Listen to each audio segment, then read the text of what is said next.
রাধে রাধে বন্ধুরা, রথযাত্রা শেষ হলো। কালকে উল্টো রথ ছিল, আজকে স্বর্ণবেশ যাত্রা।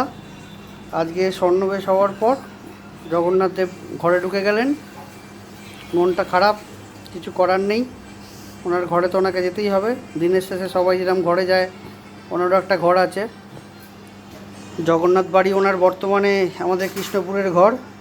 কৃষ্ণপুরের জগন্নাথ বাড়িতে মহাপ্রভু জগন্নাথ দেব বিরাজমান। তো সেই ক্ষেত্রে রাত্রিবেলা ফেরার পথে এখন ওনার ঘরে যাওয়ার পর্ব দেখে এলাম।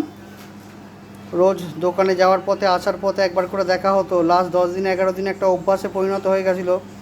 আজকেও ভেবেছিলাম হয়তো সন্ধেবেলা চলে গেছে, ঢুকে গেছে জগন্নাথ দেব, কিন্তু একটা মনের টানে সন্ধেবেলা আবার এলাম। আসার পরে দেখলাম যে না, আছে, মহাপ্রভু আছে এখনও।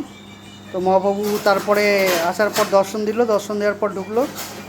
খুবই ভালো লাগলো, কিন্তু মন খারাপ। যদি কোনো ক্রমে আবার দেখা হয় এর মধ্যে জগন্নাথ বাড়িতে, সেটা হবে, এছাড়া আবার 1 বছর পর। সেই জন্য সবাই ভোগ দর্শন করুন। ভোগ দর্শনে দুর্ভোগ দুর্দশা দূর হয়, তাই সবার দর্শনের জন্য নিলাম। ভগবান সবার মঙ্গল করুক। রাধে রাধে। এর সঙ্গে আনারসও এসছে প্রসাদে। রাধে রাধে।